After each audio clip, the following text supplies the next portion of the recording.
खासकर आजकल की भागदौड़ भरी जिंदगी में। सवाल यह है, क्या अकेलापन अगर वो बहुत ज्यादा बढ़ जाए तो हमें सचमुच बीमार कर सकता है? हमारे पास जो ये जानकारी है वो इसी सवाल की तह तक जाती है। तो चलिए देखते हैं कि इस बारे में विज्ञान क्या कहता है और असल में इसके पीछे की सच्चाई क्या है। हमारा मकसद है बस इस जानकारी से मिले जरूरी सबक समझना। अक्सर हम सोचते हैं अकेलापन बस मन उदास करता है ना?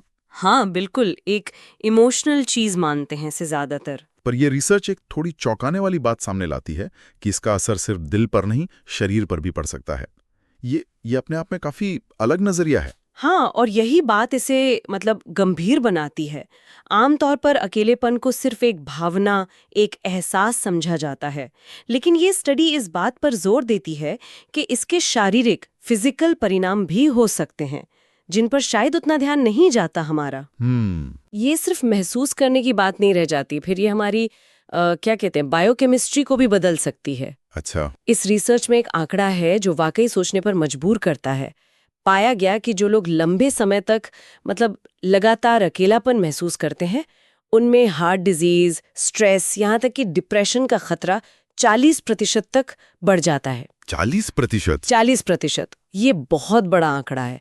सोचिए, जोखिम लगभग आधा बढ़ सकता है। बिल्कुल, ये कोई छोटा मोटा आंकड़ा नहीं है। कुछ स्टडीज तो इसे मोटापे या रोज सिगरेट पीने जितना ही खतरनाक मानती हैं सेहत के लिए। ओह अच्छा। हाँ, और इसकी वजह भी दिलचस्प है। देखिए, स्टडी ये बताती है कि इंसान वो मूल रूप से एक सामाजिक प्राणी है।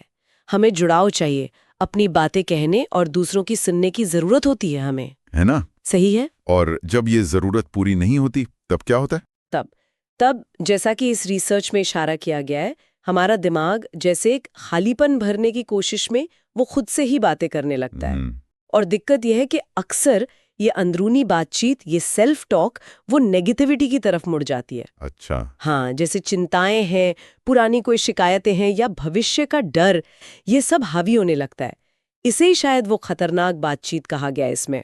ओह, तो ये एक अंदरूनी नकारात्मक सोच का एक लूप जैसा बन जाता है जो फिर स्ट्रेस पैदा करता है। हाँ बिल्कुल, एग्जैक्टली। ये लगातार चलने वाला जो मानसिक तनाव है, वो हमारे शरीर में स्ट्रेस हार्मोन्स जैसे कोर्टिसोल वगैरह, उनका लेवल बढ़ा सकता है, हमारी नींद खराब कर सकता है और धीरे धीरे इम्यून सिस्टम को भी कमजोर कर सकता है। यही शायद वो कड़ी है जो अकेलेपन को फिर हार्ट डिजीज और डिप्रेशन जैसे शारीरिक समस्याओं से जोड़ती है।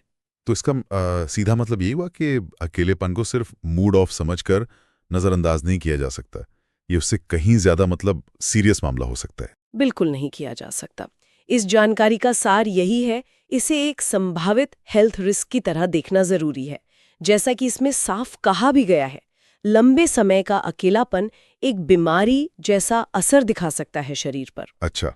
ये सिर्फ एक एहसास नहीं है, इसके ठोस शारीरिक परिणाम हो सकते हैं जिन्हें मापा जा सकता है, टेस्ट किया जा सकता है। ये जानना इसलिए भी जरूरी है क्योंकि अक्सर लोग शायद डॉक्टर के पास सिर दर्द या पेट दर्द लेके जाते होंगे। हाँ। पर शायद ही कभी ये सोचते होंगे कि इसकी जड़ लंबे समय से महसूस हो रहा अकेलापन या वो सामाजिक कटाव हो सकता है। सही कहा आपने, बिल्कुल।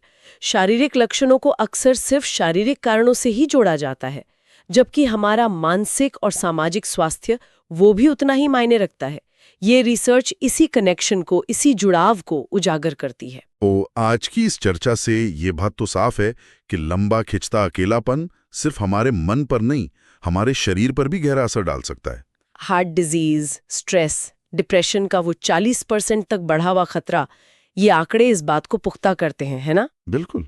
और ये इस बात को भी दिखाता है कि सामाजिक जुड़ाव, लोगों से मिलना जुलना, बातें करना, ये हमारी सेहत के लिए कितना बुनियादी है। हम इंसानों के लिए बातचीत, रिश्ते बनाना, ये सिर्फ कह लीजिए शौक नहीं है, एक तरह की जैविक जरूरत है, जैसा इस अध्ययन में सामने आया है। ये हमारी ओवरऑल वेलबींग का एक बहुत अहम हिस्सा है। और यहीं पर एक बड़ा सवाल उठता है जिसके बारे में शायद सोचने की जरूरत है हम सबको। अगर ये जानकारी सही है कि अकेलापन वाकई एक बीमारी की तरह शरीर को नुकसान पहुंचा सकता है, तो फिर हमें समाज के तौर पर और अपनी निजी जिंदगी में भी इसे रोकने और इससे निपटने के लिए क्या अलग तरीके सोचने होंगे। क्या इसे सिर्फ एक व्यक्तिगत पर्सनल प्रॉब्लम मानने के बजाय एक पब्लिक हेल्थ इशू की तरह देखने की जरूरत है? ये एक अहम सवाल है।